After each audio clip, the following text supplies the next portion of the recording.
How you doing? Fran Belvich here with Win the Day Training. And this is my high school sweetheart. This was my banjo. This was my Black Betsy. Team bat as well.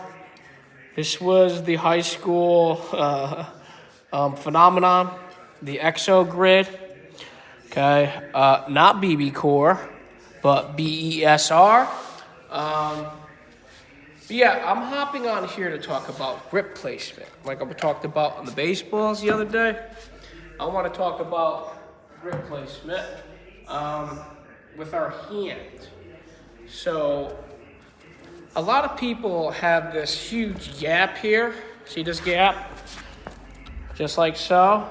And when you go to swing, if you don't get a perfect punch, this breaks too soon. So, if I go to swing, there's an opportunity, if I'm out in front, this fucking guy in the system, I can create a lag with my wrist.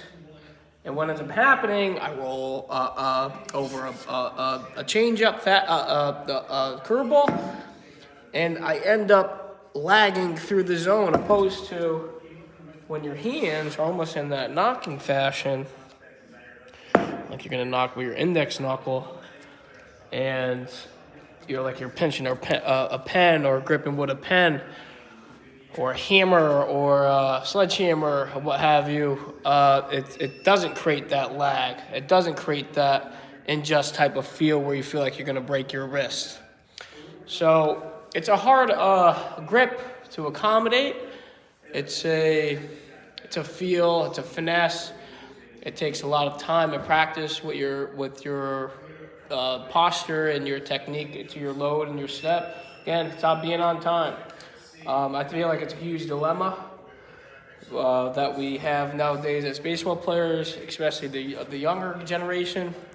And it's got to be addressed. That's what coaches do. That's what good coaches do. They take the initiation of addressing the public, opposed to waiting for somebody to help out, right? So, again, the hand gesture that you should be holding the bat is like you're cradling the bat, not as in for squeezing the bat like a firm handshake. That's the worst application that you could do to have to the bat, because the harder you squeeze, believe it or not, the slower your hands are going to be. Why? Because you're contracting.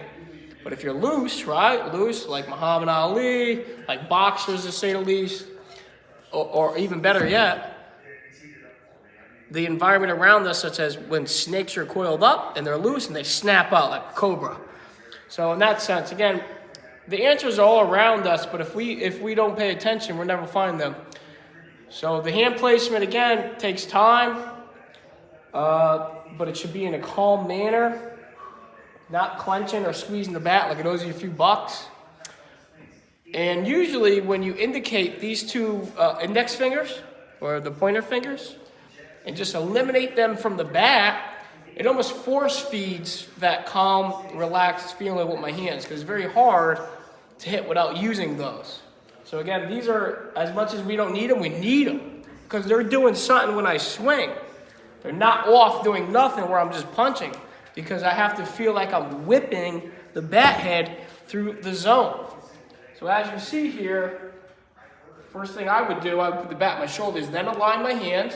So my left wrist, I'm a righty, goes counterclockwise, and the top hand goes clockwise. That's how we load. That's all we got to really do to load. Look at the flex. Look at the amount of flex I'm creating with my forearm. That's where the bat speed is generated through the wrist. Flex through the forearm. Again, I want separation between the front side hip and the back side shoulder to create that rubber band of snap through. But if this is not in order, fuck your snap through. You got no chance of hitting the baseball.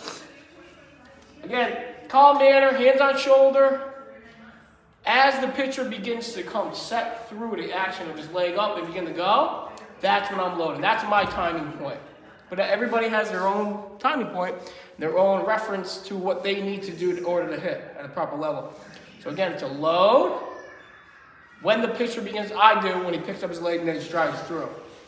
And that's a bang. So again, the hand position should be calmly on the shoulders, loading. As I load, my wrists will do that action. And that's the load manner that you need in order to snap through the zone. But yeah, it's a huge dilemma on the hand placement.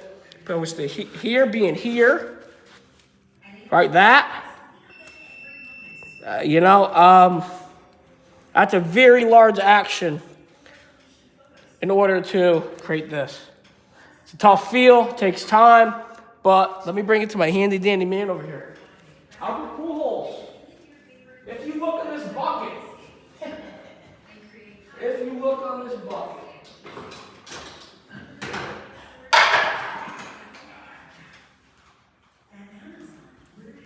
third in the history of the game, Albert Pujols. If you look at his knuckles, do you see how gracefully he's holding the bat? Like I said, as if you're holding a pen, a pencil, your steering wheel, a hammer, your barrage hole. That's what it should look like. And again, he just has 700 and something home runs later. So take it for a grain of salt or use it and apply it on your everyday manner for baseball. Stay sharp, guys. Win the day. Woo! That was a big video, bud.